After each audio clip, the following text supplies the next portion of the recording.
del antiimperialismo y el arte. Antiimperialismo sí, pero antiimperialismo constructivo. Ahí está lo dialéctico. No es tirar la piedra, no es rechazar, no es presentar proyectos de ley para todo nacionalizar y después caer en la miseria.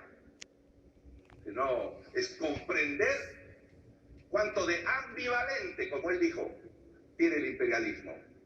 Que es dominante, que es amenazante, pero al mismo tiempo es dueño de la tecnología sin la cual no se puede dar el salto al desarrollo y al bienestar, salvo que se llame bienestar y socialismo al reparto de la miseria. Si eso es socialismo, se es antimarxista, porque Marx dijo que el socialismo sucede a la crisis pletórica, es decir, a la crisis de sobrecrecimiento del capitalismo. Es una crisis de riqueza el socialismo, no que una crisis de miseria, como se pregona y practica en algunas islas. El socialismo marxista, científico, como lo pensó él, es una crisis que viene después de la riqueza, del sobrepujo, el término es de Marx, de la máquina y el capital sobre la materia para producir riqueza. Y cuando la contradicción de esa enorme producción estalla, surge el socialismo para distribuir mejor los bienes. Socialismo que no tiene producción previa no es socialismo.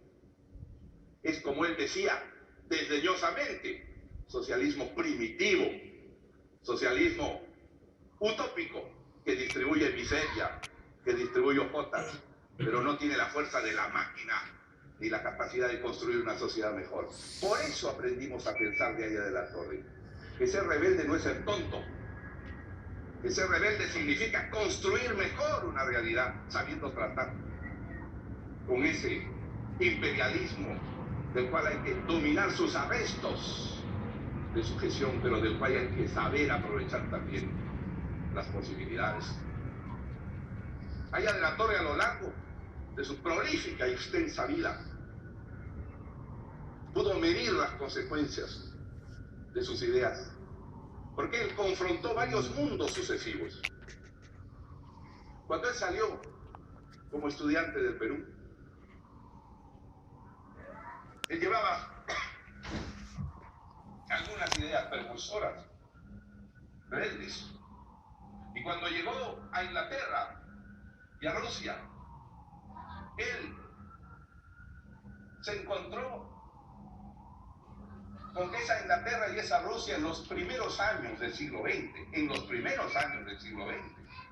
Inglaterra, Francia y Alemania, los países imperialistas, habían capturado el Asia, habían capturado África y se los habían incorporado como provincias y colonias constitucionalmente. 32 millones de kilómetros cuadrados. 25 Perúes pasaron a ser propiedad de Inglaterra, de Alemania, de Francia, de Bélgica. Pasaron a ser propiedad. Ese es el imperialismo que él vio. Y él advirtió: cuidado, que eso puede ocurrir también con los Estados Unidos respecto de América Latina. Ese es el primer mundo que él vio, y él escribió contra la amenaza del imperialismo, que podía dominar con sus tropas, con sus recursos, e incorporarlos como una colonia, como una provincia, tal como Francia incorporó a Argelia a su territorio, como una provincia. Pero el segundo mundo que se encontró nació con la crisis de 1929, que terminó con ese primer escenario y abrió el paso a la destrucción y reconstrucción del capitalismo en el mundo. De allí la enorme influencia del presidente Franklin Roosevelt, que construyó un nuevo capitalismo. Él fue el que creó el Banco Agrario. Él fue el que creó el PAIC, o Programa a Trabajar. Él fue el que intervino los intereses de los bancos y los hizo retroceder. Él fue el que institucionalizó el salario mínimo legal en Estados Unidos y forzó la creación de los sindicatos. Fue un presidente norteamericano. Entonces el capitalismo se estaba transformando para enfrentar la crisis. Claro, pero Y allá de la torre pudo ver este cambio inmenso. Pero en ese momento ella estaba en la Gran Depresión. y tuvo que reinterpretar qué está ocurriendo. Pero este salto enorme del capitalismo, que duró 30 años, los 30 gloriosos, le llaman los economistas, de avance permanente y crecimiento, también llegó a un momento crítico, cuando comenzó a decaer la onda de crecimiento del capitalismo inventado por Roosevelt, y comenzó nuevamente la crisis. En ese momento, crisis en el Perú, gobierno militar revolucionario, planteamiento de reforma agraria, de nacionalizaciones.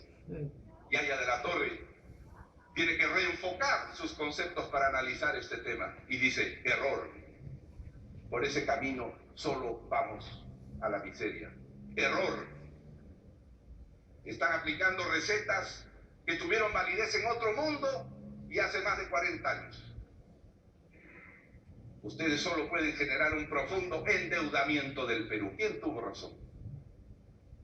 Todos los protagonistas de esa revolución que iba a aplastar al APRA y Haya de la Torre pasaron. Y él pudo subsistir, pero sus ideas se impusieron. No era el momento de ese tipo de experimentos, como no lo es ahora.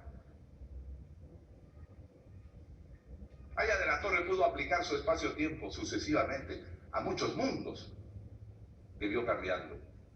Y esa es la esencia de su búsqueda de la realidad, de su antiimperialismo ambivalente, que no significa debilidad, que no significa aceptar la dominación o la maldad, sino por el contrario, comprender la fuerza de los sistemas sociales.